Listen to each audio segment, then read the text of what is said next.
This is the La Graziella or La Cara lever espresso machine. It was said to be a Spanish version of the La Pavoni. From what I can find out on the internet, it's not a version, it's a knockoff of the La Pavoni. They look very similar, and most of the gaskets in that are identical. All the gaskets are available for this machine from orphanespresso.com, and pretty much everything is just a nuts and bolts thing, so it's pretty easy to take apart and put back together.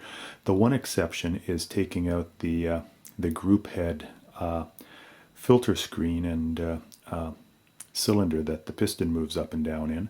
It's different than the La Pavoni. I have it out here already, so I'll show you, see if we can get an image of it here.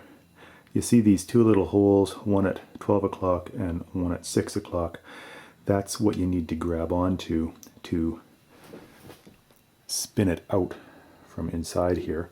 And I'm going to show you a little tool that I made up.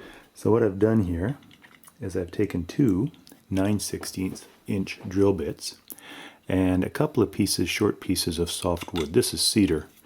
And I've put the drill bits in the holes here, and then I've cranked down with a clamp on the wood to set these drill bits exactly the right distance apart, and actually kind of crush the drill bits into the wood so they're not going to go anywhere. I've taken the group head right off the machine. First thing you got to do is get the old portafilter gasket off, and you can try cutting it with a razor knife or something, but I'm always afraid of cutting or damaging the brass housing. So take a drywall screw and you just screw it into the old portafilter gasket until it bites, and then you can just pull it out. You might have to try that on both sides and work it back and forth. This one's obviously already been out because it's broken, but this gives you an idea. There's a pin that goes through here. You want to take it out so that the piston can spin freely. If you don't take this out, this is fixed, and the piston will stay right in the position it's in. So when you're trying to spin out this, it's going to be working against the seals in the piston.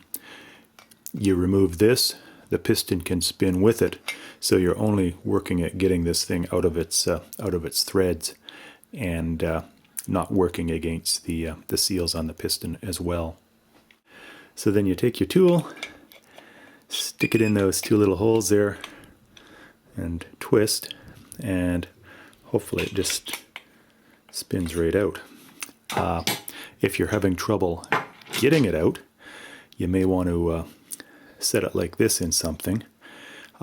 Pour some vegetable oil down there and just let it sit for a couple of days to hopefully loosen up whatever might be in there, ground up coffee over the years and such. There it is, put back together.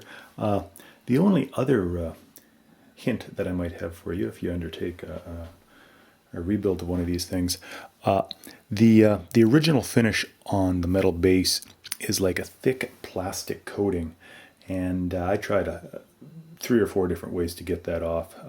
Torching it off, that just melted the plastic and caused it to stick even better. Paint stripper won't touch it.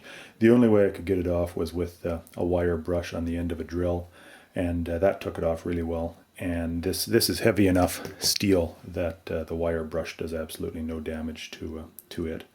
So there you have it. Hope that will be helpful. I know this information would have been really useful for me when I undertook this project.